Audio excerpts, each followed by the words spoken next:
Ya, menurutku value dari yang membentuk NFT itu ada 5.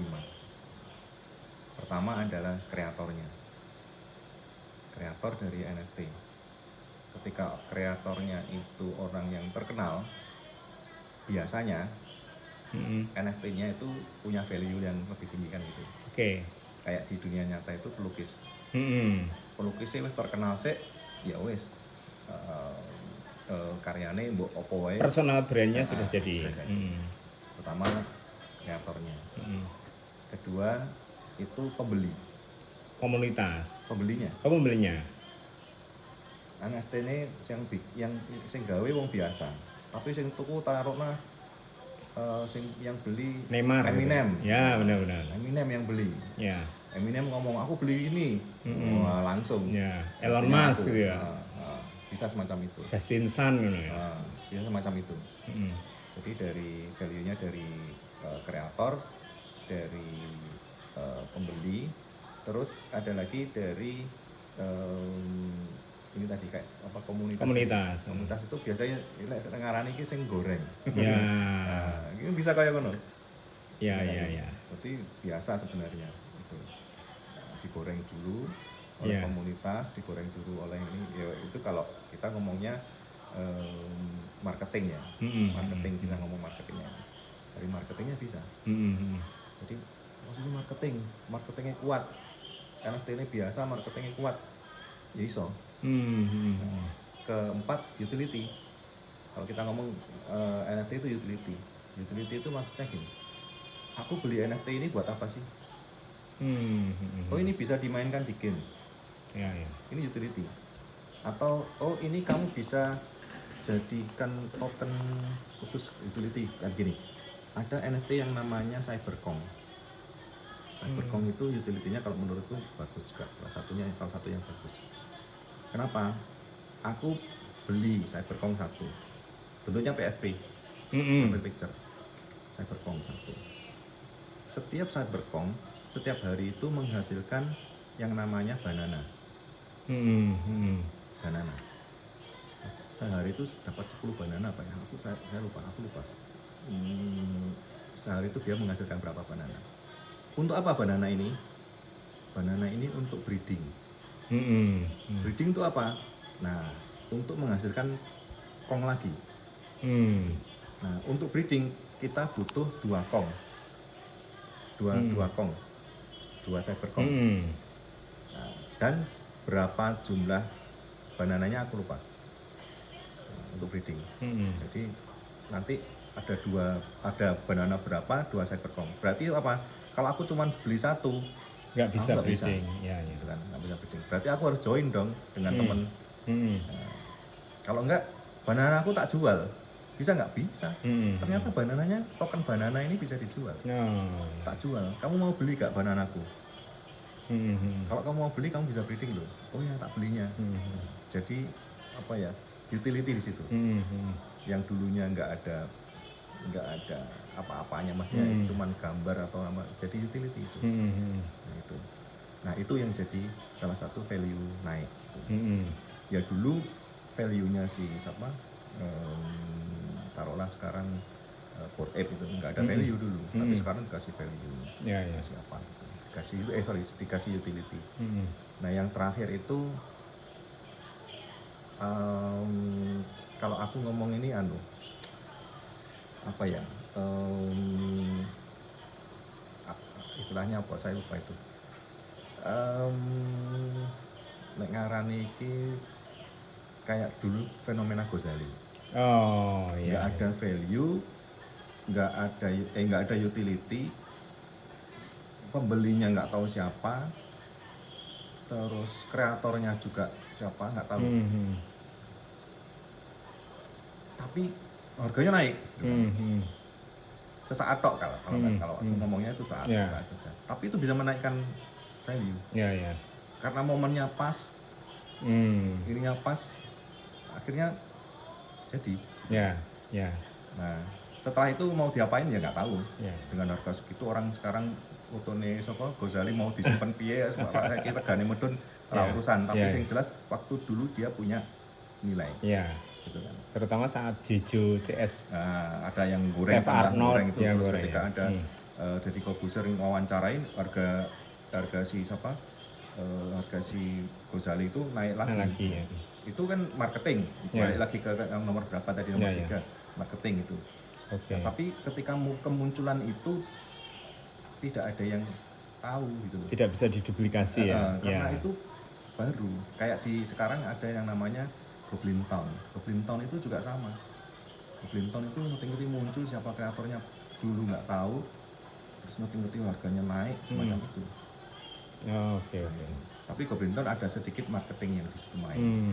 Karena apa? Karena ketika di Twitternya itu dia nggak ngomong cuman Twitter Space itu dia ngomong cuman kayak Goblin itu kayak macam-macam itu ini mau foto ini gitu kan. Terus ternyata laku gitu kan. Oke. Nah, ada 5 yang membuat value dari NFT itu. Jadi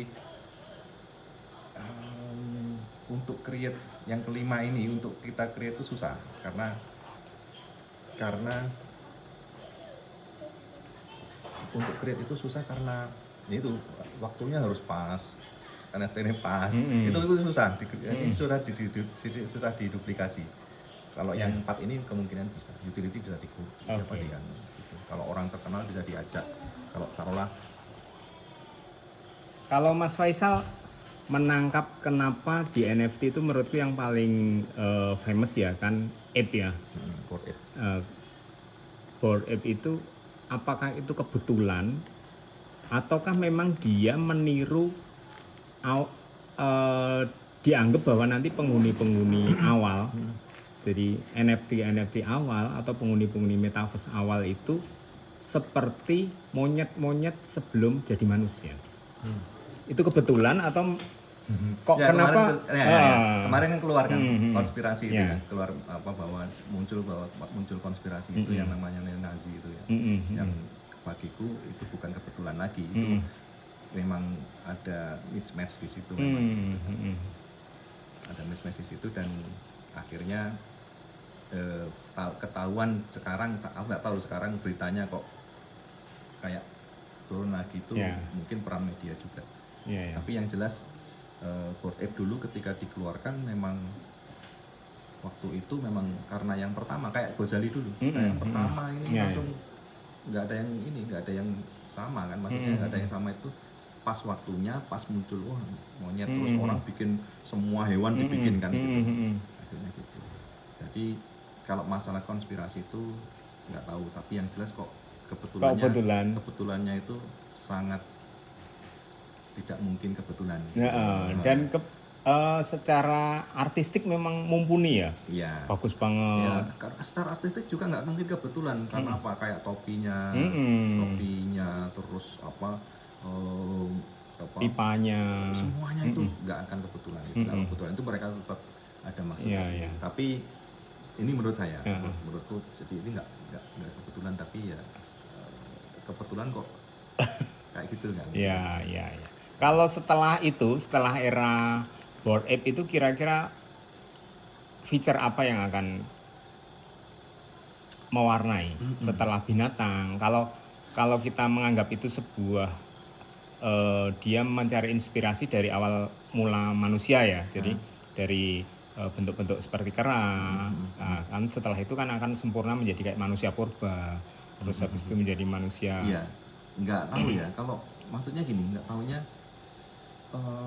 trennya itu apakah ke hewan juga ataukah pindah dari hewan ke apa. Tapi yang jelas orang itu yang sekarang kan lagi down ya, pasar lagi down NFT.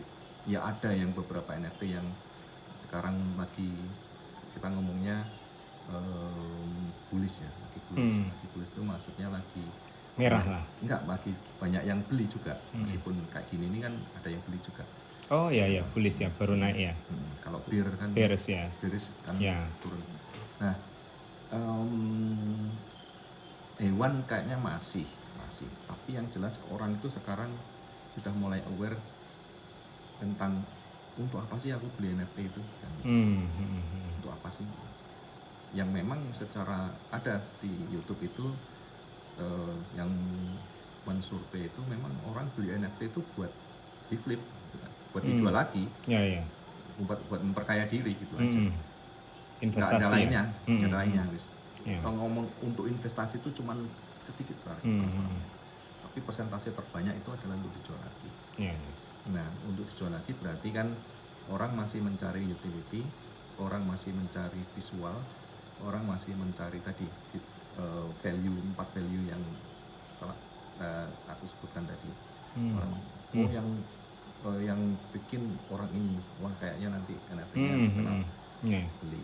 Yang beli orang ini, aku ikut beli oh utility-nya ini, gitu. Marketingnya ini. Itu masih dicari orang. Karena apa? Orang masuk di NFT lebih banyak orang yang ngeflip, orang yang Oke. Berarti mereka juga mencari atau meng-create momen-momen agar orang-orang FOMO ya? Ya, pasti itu. Ketika aku bukan siapa-siapa, create NFT, yang tak cari tren. Oke. Cara paling mudah atau potensi paling mudah atau masa depan paling mudah, figur-figur yang profil picture tadi itu nanti memasuki avatar-avatar di metaverse ya Mas caranya? Gimana caranya? Apakah ada agennya yang men-switch dari nggak ada profil picture menjadi wujud di sana itu mungkin ada yang ketika taruhlah gini, aku jualan NFT dalam bentuk gambar tangan. Terus ada orang yang menghubungi aku, mau nggak? Yang kebanyakan yang menghubungi itu biasanya itu cuma marketing aja. Kamu mau nggak tak marketingi supaya tambah laris mungkin gitu. Kebanyakan gitu sih, nggak mungkin kebanyakan gitu. Karena aku ngalami sendiri. Yang jarang itu, ayo kita kerjasama. Aku bisa bikin avatarnya. Nanti kamu bikin ininya, itu jarang. Aku pernah ditawari temen, ayo kita kerjasama bikin. Aku pernah diajak kerjasama bikin NFT karena aku bisa bikin avatarnya. Dia bikin desainnya, aku yang bikin visual avatarnya. Oke. Berarti selama ini kita belum ada teknologi atau seperti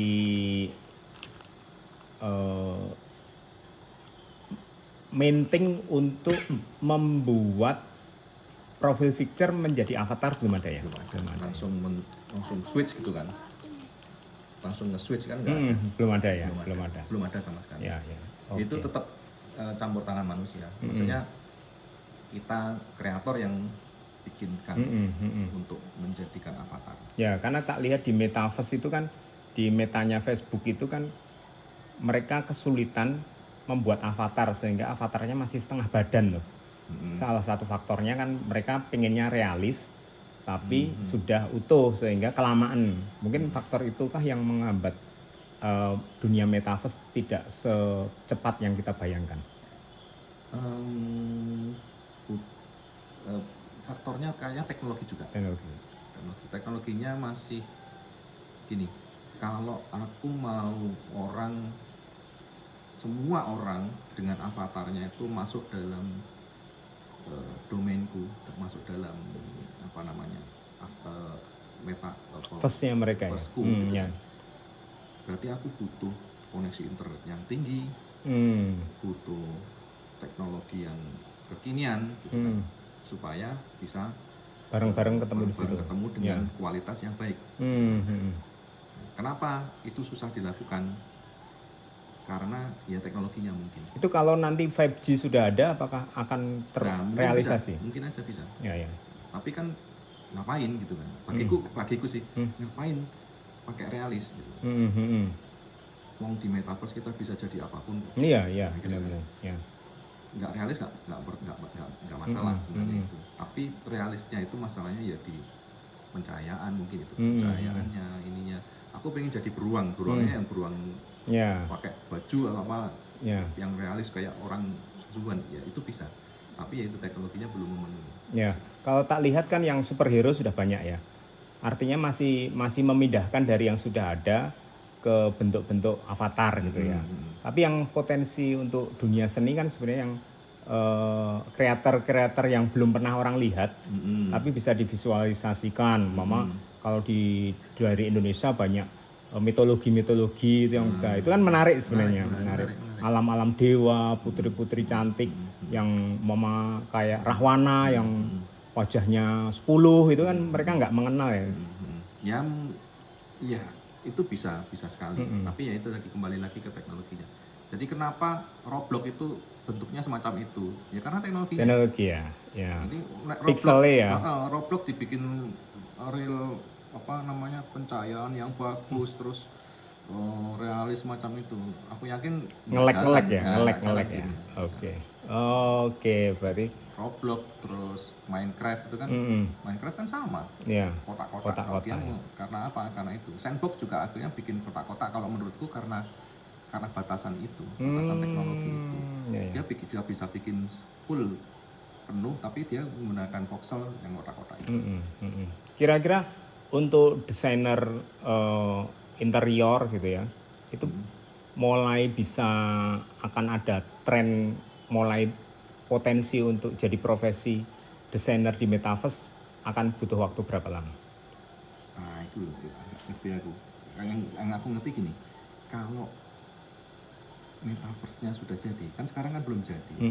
Bahkan sandbox itu kan masih alpha terus, alpha terus. Itu jadi kalau metaverse-nya sudah jadi, banyak metaverse jadi, mungkin orang desain interior akan dibutuhkan. Taruhlah aku udah punya tanah nih di sandbox, aku udah punya tanah, kalau di Roblox jualan tanah ya, aku punya tanah di situ, aku mau bikin rumah. Ya sekarang kalau aku nggak bisa bikin, aku bisa beli gitu. Kalau aku bisa lebih lagi, aku bisa pesen kan gitu kan, pesen ke orang. Nah itu mungkin bisa. Ya, kalau koinnya sudah ada ya, Centraland dengan mana koin itu sudah ada. Iya. Cuma propertinya yang belum ada. Iya. Masalah pembelian kita sudah, masalah jual belinya mungkin sudah terlewati lah, maksudnya sisa lah. Sudah real ya, sudah real. Sisa. Masalahnya cuman ada nggak barangnya gitu. Oke. Ono ora sing iso di-hire untuk membuat sesuatu. Ya, berarti begitu nanti peluit tanda mulai metaverse sudah dibuka, itu akan banyak butuh desainer untuk mengisi karena ibarat lahan properti baru ya, yang belum ada arsiteknya, belum ada desainernya. Yang kemungkinan kalau kita ngomong desain interior itu juga bisa akan terdisrupsi namanya juga. Karena apa? Kemungkinan juga yang dibutuhkan bukan desain interior, tapi ya properti di dalam rumah tok gitu. Kenapa lagi nih? Aku duwe tanah, aku ora butuh desain interior, tanahku tak gawe lapang wae, pokoknya tak desain dhewe semauku sendiri. Karena apa? Sekarang itu teknologi untuk membuat sesuatu itu kan mudah. Sudah mudah ya. Kayak IKEA yang bisa mendesain secara mandiri itu ya, plug and play gitu ya. Aku nggawe dhewe sesuai keinginanku, aku nggawe dhewe sesuai kebutuhanku, cukup kok gitu. Ketika ada yang jualan lebih bagus, mungkin kalau aku punya uang beli gitu. Oke. Nah itu tadi, kenapa aku beli? Nah itu tadi, balik lagi ke 4 tadi value. Berarti 5 dan 4 faktor yang ada di NFT itu bisa berulang di metaverse tadi ya, di interior metaverse. Aku tuku mergo sing gawe famous artist. Iya, benar. Aku tuku. Karena apa? Ini bisa tak jual lagi kan. Orang lain nggak mungkin bisa punya ini karena ini NFT, karena ini mungkin terbatas cuma satu atau berapa. Iya. Benar. Memang kayak gitu lah. Oke.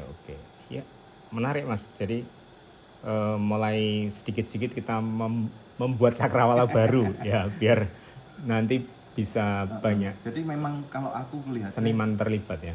Interior nanti ya kayak sekarang desain grafis, disrupsinya kan gede.